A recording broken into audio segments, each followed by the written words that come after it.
সাথে প্রেম করিয়া রে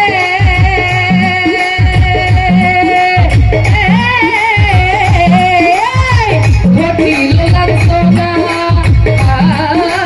রে আমার চুল গেল